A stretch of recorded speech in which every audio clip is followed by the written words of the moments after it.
A tweet has been circulating around claiming Amber Heard's new PR, who she hired to paint Johnny as an alcoholic abuser, has been said to have 2 DUI arrests, that he left 2 jobs after sexual harassment claims, and is known as the Me Too case in the industry, yet Amber still hired him. She falsely branded herself as the artist representing victims of domestic and sexual abuse, but she still hires their perpetrator and is even not afraid of being seen with him, boarding private jets with him. Both Elaine, Amber's attorney, and Amber had herself took to social media, claiming the verdict was a setback to years of what women have built in terms of getting their voices heard, and that the verdict would hinder victims from coming out.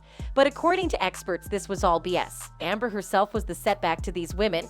She was hiring someone who hurt them to support her, and if that wasn't enough, she was asking him to help her continue abusing her victim, Johnny, by building a narrative that Johnny was a drunk assaulter and a woman beater who was setting up campaigns against Amber. The jury had made a ruling claiming that they believed Johnny and that Amber had been found guilty of all 3 charges against her. She had written the op-ed and published it. She was talking about Johnny, and lastly, she was lying. The statement was false.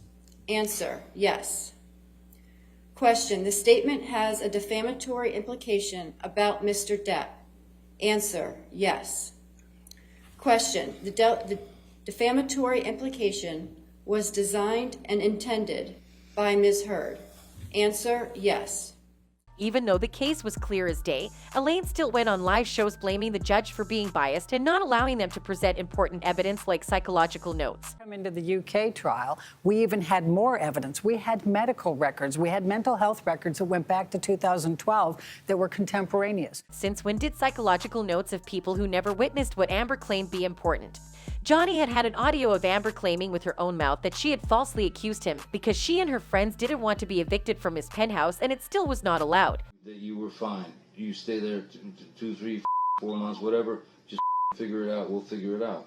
You stay there. You be.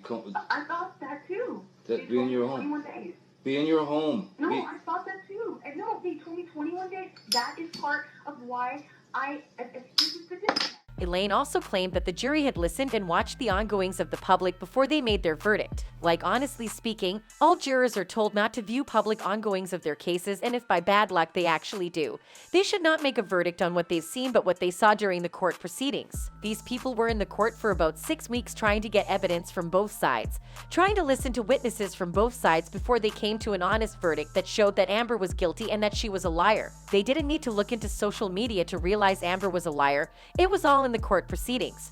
Of non-stop, relentless testimony from paid employees, and towards the end of the trial, randos, as I say. So you don't blame the jury? I don't blame them. It wasn't, I don't blame them. I actually understand. Amber went on a show recently claiming that she didn't blame the jury because they had to sit in their chairs for 3 weeks, listening to paid employees claiming she was non-credible. It's quite obvious that she never takes responsibility for her action, unlike Johnny, who accepted that he was an abuser of drugs, but that didn't make him a wife beater. Throughout the entire trial, Amber never accepted any wrong she did. She kept claiming it was all Johnny's fault. Even when an audio was released of her admitting to hitting and fighting with Johnny, she still managed to make it seem that Johnny was the problem. But now that she was caught red-handed supporting a sexual predator and even hiring him to work for her, is she going to blame Johnny again? Or maybe the jury this time, or maybe even the public, for allowing her to hire such a person? The least she could do is try and stay away from the limelight and take care of her baby, and also fire her PR. He's not doing any good to her current situation. Anyways, thanks for watching, and see you in my next video.